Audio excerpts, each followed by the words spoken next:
involved. Some of us don't know how to take advantage of another opportunity, what some would say is second chance at life. And at times, your actions can ruin the opportunity for the next person. In a small town in North Carolina, a man's story is emblematic of a cycle of violence and missed opportunities for redemption. A man that was arrested at the age of 21 in 2010, in a story we'll later discuss, he spent more than a decade behind bars before being released. Yet, based on the allegations, he still was given another opportunity at life. Yet, his life was marred by ongoing struggles and reckless behavior. His time in prison was supposed to serve as a second chance, but instead, it seemed to fuel a pattern of violence that ultimately led to his tragic death. Authorities report that a man was killed after opening fire on another individual. A stark reminder of how unchecked anger and past mistakes can calculate in fatal consequences. The circumstances surrounding his death are intertwined with the darker episodes involving violence and desperation, including a disturbing incident involving a 3-year-old girl, where reports indicate that she was caught in a brutal robbery that led to this 3-year-old child having a firearm inside her mouth, linked to her brother's illicit dealings, which makes it difficult for society to have sympathy for individuals who... Y'all put a gun inside of a 3-year-old mouth, bro? Like, what do you niggas be doing, bro? Like, you niggas be wilding. That's crazy.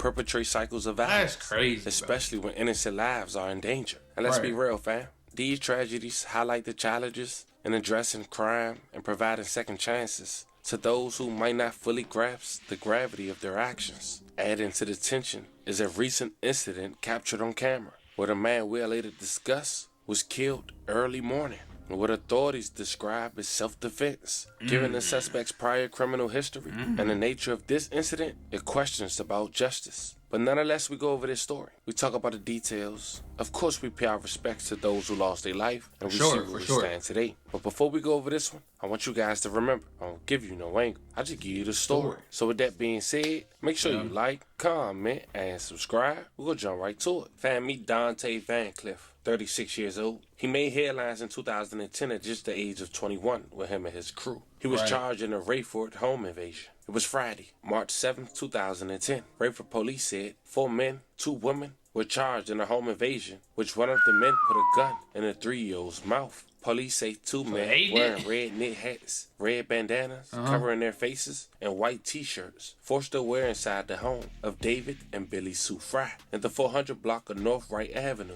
They pushed Billy Sue Fry to the floor and put a gun in the mouth of the couple's 3-year-old daughter. The men hit and kicked David Fry when he tried to protect his family. They took 6 shotguns, a rifle, credit and debit cards, and keys from the home and threatened to return and kill the family if anyone called police. Police say that the robbers knew Fry's 17-year-old son, but he backtracked on his initial belief that they could be gang members. Brian Keith Jones, 22 years old, and Dante Maurice Van Cliff, 21, both of 6544 Lagoon Drive, Fayetteville, North Carolina, had been charged with 3 counts of assault with a deadly weapon with intent to kill and assault by pointing a firearm, 2 counts of first-degree kidnapping, 1 count of breaking and entering, robbery with a dangerous weapon, second-degree kidnapping, and assault with a deadly weapon. Police arrested 5 people for a home invasion where a 3-year-old girl had a gun pointed into her mouth.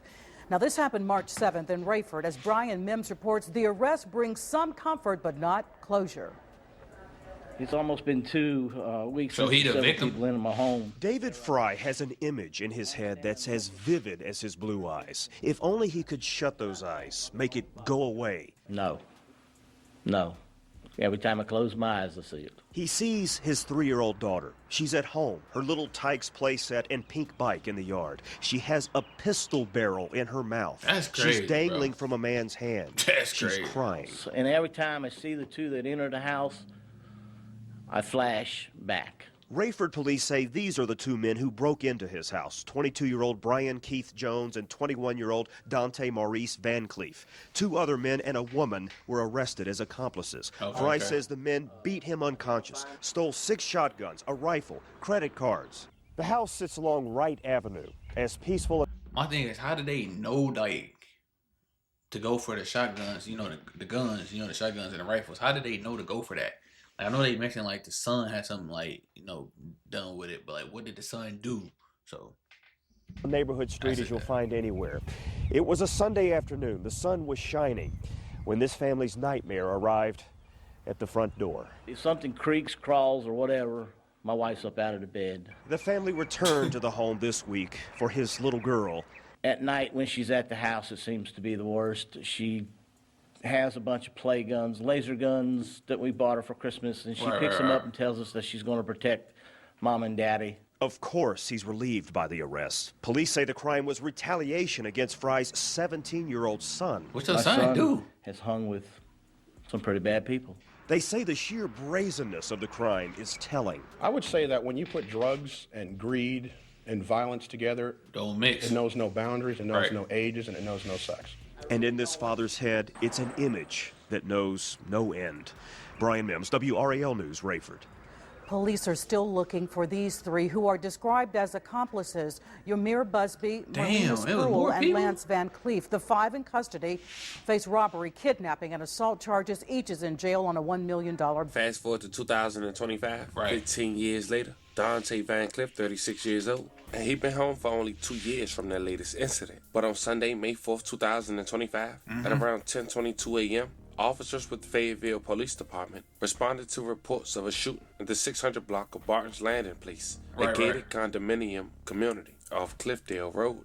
Despite medical efforts, Van Cleef succumbed to his injuries and was pronounced deceased shortly after arrival. A disturbing video circulating on social media appears to show a man calmly walking around the complex while holding a rifle-style weapon in the moments following the shooting. The footage recorded by a resident captured the panic and confusion as neighbors watched in fear they got this all from on their camera? homes. The individual seen in the video was eventually taken into custody at the scene, but he waited, which was important. However, police have not publicly identified the suspect, and no formal charges have been announced at this time. Authorities confirmed that all individuals directly involved in the incident are cooperating with the ongoing investigation. As you should. There's currently no active threat to the community. Now, it's been reported that the reason that the man didn't get aired out to the public is because he was protecting his family. He stayed on the scene, which was self-defense, and that was the best thing he could have did. Now, someone was under the comments and quoted from what... Legit, if it is self-defense, bro, do not leave that scene, bro. A lot of motherfuckers mess up when they do something,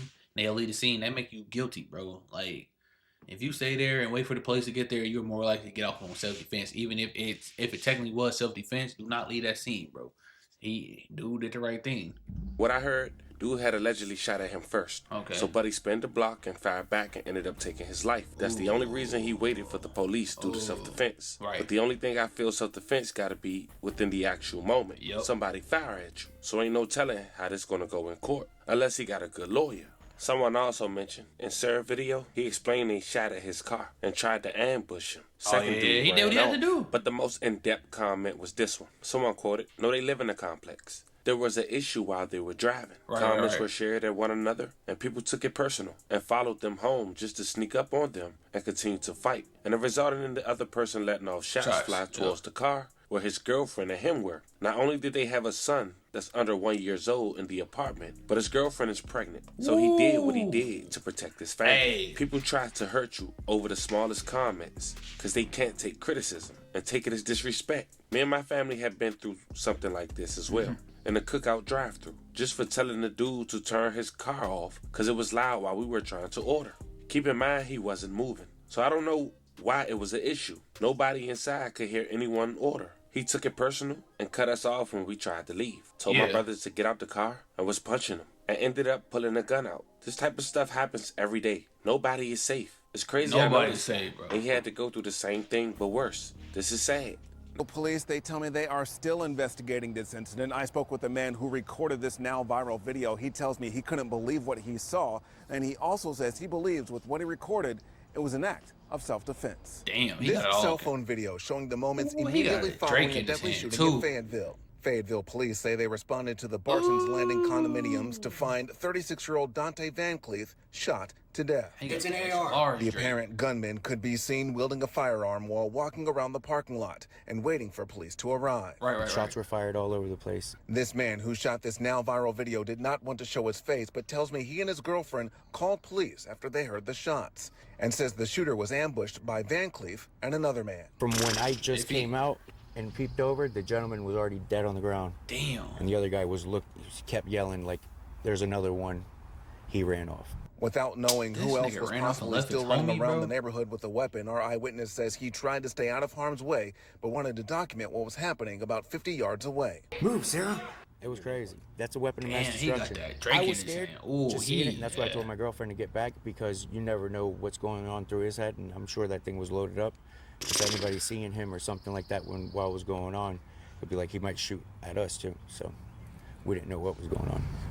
If that's true what they said, they tried to ambush him and he tried to protect himself, bro. He getting off with that. That's ambush. He did what he had to do. Hey, he did nothing wrong in my eyes. If that's what it is, that's what really happened. Hey, he got it. Minutes later, police could be seen on camera. He looked like he cooperating right there. He got down on the ground and complied with the police. On me. And the police was asking him what's going on. I don't know. He ran off. That nigga ran off and left his homie. Because he might try to double back and hit me. Bullet holes could be seen on the side of the building where the shots were fired. That was definitely self-defense. Without question. Without question. After what I heard and what he told the police and all that, it was definitely self-defense. And I spoke with Fayetteville police earlier today. They tell me all parties involved are cooperating. They also have yet to announce any arrests, let alone any suspect information. If you happen to know anything about that shooting, you're asked to call Fayetteville PD. Right. And this is a crazy story. Video quick. These allegations is right over comments, trying to impress the next person. And even though you had a second chance at life and still chose to go this route, like we said at the very beginning, it's hard for people to have sympathy for you. But there you have it, fam. This was the story of a man who only been home for just 3 years, being gunned down on camera after allegedly shooting at someone at first. Hey. Let me know how you guys feel about this one in the comments. Don't forget to like and subscribe. And to then, I'll catch you guys on the next one. If that's what's true, bro, then hey, dude did what he had to do. Ain't nothing to say. He shot at him, tried to ambush him on me, bro. Hopped down and did what he had to do. He had to protect him and his family. Dude shouldn't have been trying to play stupid games. Like you say, you play stupid games, you get stupid prizes, bro. You feel me? You F around and find out. So if that's what's true, dude might get off. He should, but it is what it is. Rest in peace to him. Condolences to his family, but hey, don't be playing with people because you don't know what people gonna do, bro. But y'all hit the like and subscribe button if y'all new here, and welcome to the channel, man. If y'all not new here, if y'all are new, y'all been here, y'all know what's going on. And if y'all can do me a favor, go check out my second channel, it's D.SHELTONTV. The link is in the description, and I appreciate it. We out.